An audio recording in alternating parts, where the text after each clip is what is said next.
1971 সালে আপনি একজন বীর মুক্তিযোদ্ধা ছিলেন এবং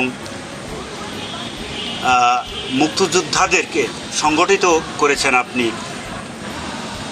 তাই এ সম্পর্কে আপনি একটু বলেন যে আপনি কিভাবে এই মুক্তিযুদ্ধে এলেন এবং মোহাম্মদপুরের মুক্তিযোদ্ধাদের সংগঠিত করে মুক্তিযুদ্ধে অংশগ্রহণ করলেন। আমাকে প্রথমে ওই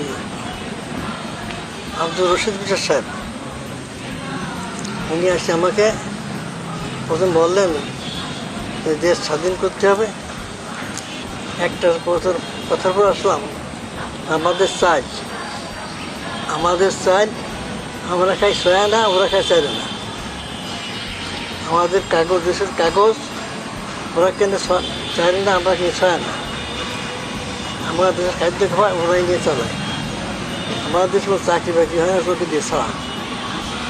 এটি বলবো, যেমন অস্ত্র বানালাম, অস্ত্র তৈরি করলাম কি দিয়ে, গাছ ফাড়িয়ে রাইফেল তৈরি করলাম। কাঠের রাইফেল তৈরি করে এই কাঠের রাইফেল বানাবো অনেক বানায় বাড়ির পর ট্রেনিং দিয়ে আরম্ভ করলাম। ভদ্রলোকের বাড়ি সিয়াকুম নিয়ে উনি খুব ট্রেনিং ছিল না, ওনারা আমার বাড়ির পর খাওয়াইয়ে পড়াইয়ে ওনাদের ট্রেনিং দেওয়াতাম। উনি তো তখন আনসারে চাকরি করতেন বোধ হয়।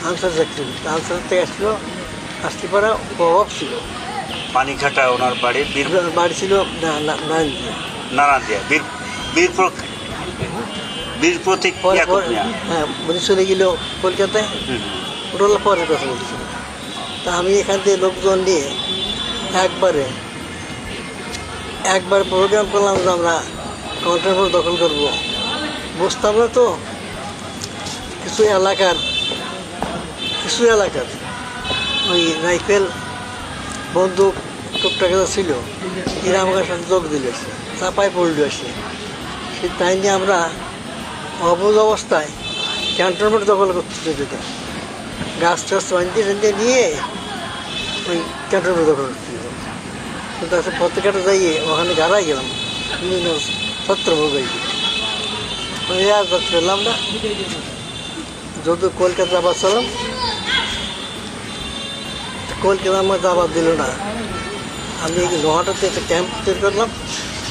খাবার দাবার আমি প্রথমে দিয়ে আরম্ভ করলাম, তারপরে মোহাম্মদ ফৌজগার টাইম নেওয়া, বাসি নেওয়া,